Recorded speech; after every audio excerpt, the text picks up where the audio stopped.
Okay, let's unpack this. Welcome to the deep dive. Today, we are jumping into a country that, well, it's really a world unto itself, a place where ancient history feels alive right next to cutting-edge tech. Incredible diversity, huge ambition. Talking about India, we've got a really fascinating stack of sources here that you shared, giving us a good look at, its foundations, its past, and how it's really emerging today. That's right. And our deep dive here, it's all about digging into these sources, pulling out those essential insights, the key bits of knowledge that help you understand not just the facts, but, the unique character of India, how it's shaping the 21st century. I mean, how does a nation with thousands of years of history, managing over 1 billion diverse people, how does it find its place today? That's a fantastic question to frame this, because the scale, the complexity, it's immense. So let's start right at the beginning. How India defines itself, officially, symbolically. It's the Republic of India. Locally, Bharat. Bharat, yeah. Though India is the common short name, nationality, Indian. And their national motto is Satyameva Jayate. Truth alone triumphs. It does set a tone, doesn't it? It absolutely does. And maybe even more telling, that unofficial slogan you hear all the time, unity in diversity. Ah, yes. That phrase really foreshadows, well, everything we're about to talk about. The complexities, the strengths. Exactly. And the symbols reflect that mix. The flag, the Tiranga. Mm-hmm. A saffron, white, green, and that navy blue Ashoka chakra in the middle. Courage, peace, prosperity. And progress, right. Then you've got the national anthem, Jana Gana Mana, and also the national song, Vande Mataram. And the national emblem, the lion capital of Ashoka. Very majestic. They even designate symbols from nature and culture. Yeah, the Bengal tiger for strength, the peacock for beauty, the lotus flower. The banyan tree for deep roots, longevity, the mango fruit. Even hockey is the traditional game. And the currency, of course, the Indian rupee with its euro symbol. Looking at this list, it's pretty clear they've deliberately picked things representing power, peace, heritage, nature. It's like a conscious statement of identity. Now, holding up that modern identity, there's a key document, the Indian Constitution. Right. Came into effect January 26, 1950. That's the Republic Day. And the first thing that jumps out, its size. It's the world's longest written constitution. Longest. Wow. That's a huge undertaking.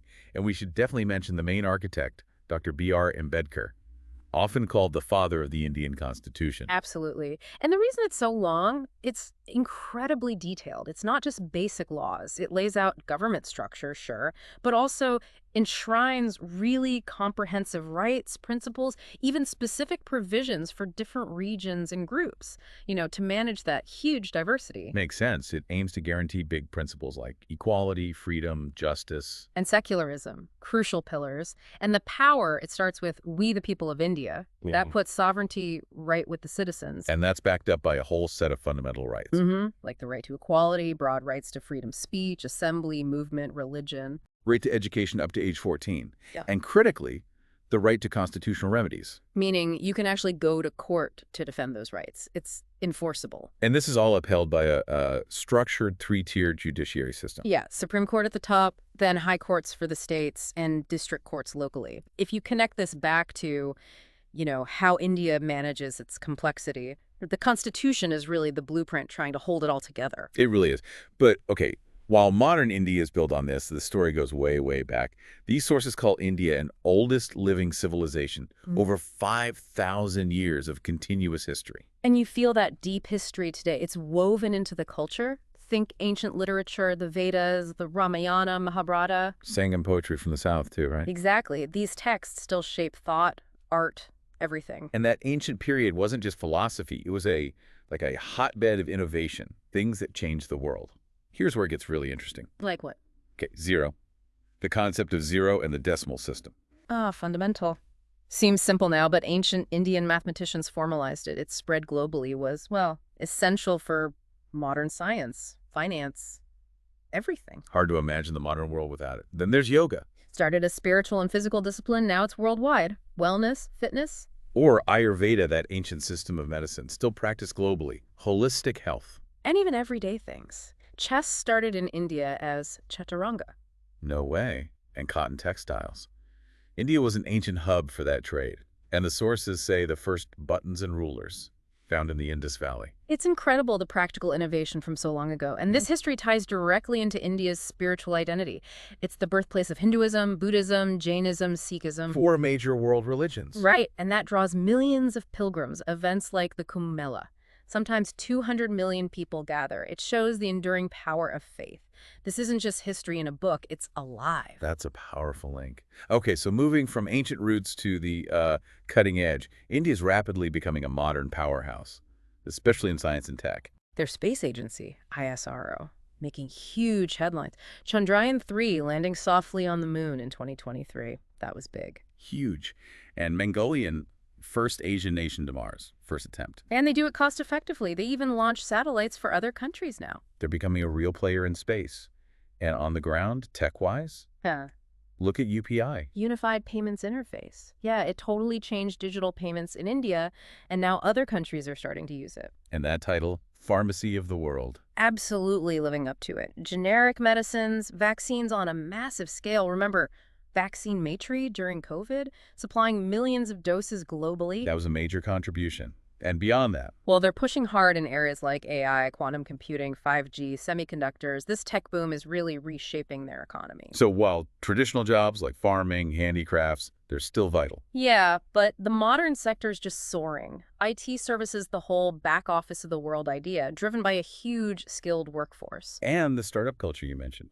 It's exploding. Over 100 unicorns now, billion-dollar companies. Manufacturing is also growing fast. Phones, cars, textiles. And connecting all this, Yeah. the infrastructure must be massive. It is one of the world's largest railway networks. Huge road projects like the Golden Quadrilateral Expressways. Over 100 airports now, connecting everywhere, waterways too, and metros popping up in big cities. But the real engine, you could argue, it's the people. India's now got the largest population, around 1.4 billion. And here's the key thing.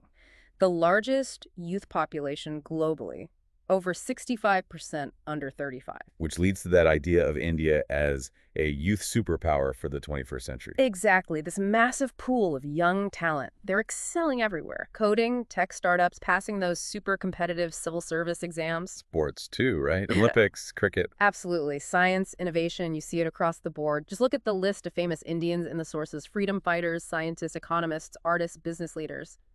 The breadth of talent is immense. And the energy of the people, it also fuels these big social movements. Right. Historically, Swadeshi promoting local goods, Quit India for independence, Chipko for the environment, the green revolution in farming. And more recently, things like Digital India, Beti Bachao. Beti Patel. Yeah, focusing on digital access, empowering girls. It shows a society actively trying to progress, tackle its challenges. Okay, so that brings us to India on the world stage. Its geography alone.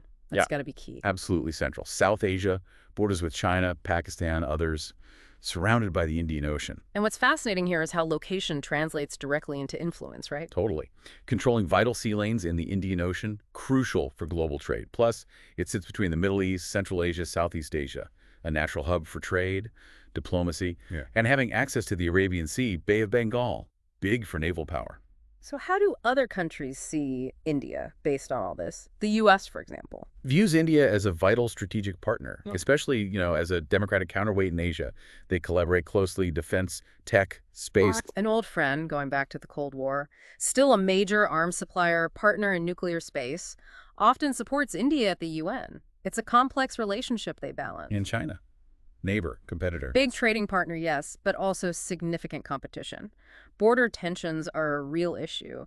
India is definitely seen as challenging China's influence in the region. Then you have countries like Australia and Japan. Part of the Quad, along with India and the U.S., they see India as a critical, democratic, peaceful power in the Indo-Pacific. Lots of cooperation on security, economy. And Africa, the Middle East. Deep ties, energy imports from the Middle East, Indian investment in Africa, historical links, plus that huge Indian workforce in the Gulf countries. Globally, India is seen as a leader for the global south. Yeah, advocating for developing nations plays a key role in blocs like BRICS, which brings up that question. Beyond its borders, what's India giving the world? Well, we mentioned the pharmacy of the world, affordable medicines, vaccines. That's huge for global health. Definitely. And the legacy of peace, nonviolence, Mahatma Gandhi's influence. On figures like Martin Luther King Jr., Nelson Mandela. It's a powerful moral influence, and underscored by the fact, noted in the sources, that India has never invaded another country. They're also big on climate action now, right? Yeah, a major champion of solar power, founded the International Solar Alliance, really pushing for that balance between development and sustainability. It feels like everything circles back to that first slogan we mentioned, unity in diversity. It's not just a slogan, is it? It's maybe the defining thing about India, what makes it unique. The scale is just hard to grasp. Over 120 languages spoken, 22 official ones. Home to pretty much every major religion, geographically mountains, deserts, beaches, rivers, forests, all in one country. And the sources say that diversity is really granular. Like every state has its own food, dress, music. Exactly. Diversity like nowhere else, as one source put it. It's true. And all that internal richness fuels its global cultural soft power. Bollywood. One of the biggest film industries, massive international reach. Indian music, classical, modern, Yeah. global fans. Yoga is everywhere. Festivals like Diwali, Holi, celebrated all over the world now. And the food. Indian cuisine is loved everywhere. Curry, biryani, samosas, dosas. It's a huge connector. So looking ahead then, what's the picture for India's future based on all this? The sources suggest, well, significant potential. Economically, it's the fifth largest now, projected third largest by 2030. Growth expected in startups, manufacturing, AI, green energy. Diplomatically, positioning itself as a key player, active in G20, BRICS, ESCO, Quad, wants that permanent UN Security Council seat, a voice for the global south. And underpinning all that massive youth population we talked about. Seen as the engine for the future, the demographic dividend providing the talent, the energy. For innovation, growth, leadership. Right. In space missions, science fairs, startups, civil services, coding, all those fields. So what does this all mean? Pulling it together. We've kind of journeyed from India's ancient roots, those deep philosophical ideas, early innovations, right up to this modern nation dealing with, well, incredible diversity and opportunity. Yeah, we've seen how the Constitution tries to manage that complexity while empowering people, how its tech strength, economic growth, strategic location make it a crucial player now, projecting influence through, both hard power like space missions and soft power like its culture. It really is a country that defies easy labels. Yeah, Ancient and modern, unified and incredibly varied, all at once. exactly. And as you digest all this information, here's maybe a final thought to ponder. Given India's unique path, its deep history, this unparalleled diversity, the massive young population, its growing global influence, what are the biggest challenges and opportunities it faces in balancing all that, domestically, internationally, and maybe could India's long experience navigating its own unity and diversity offer some lessons for other countries facing their own complexities in our globalized world? That definitely gives you something to think about. Thank you for joining us for this deep dive.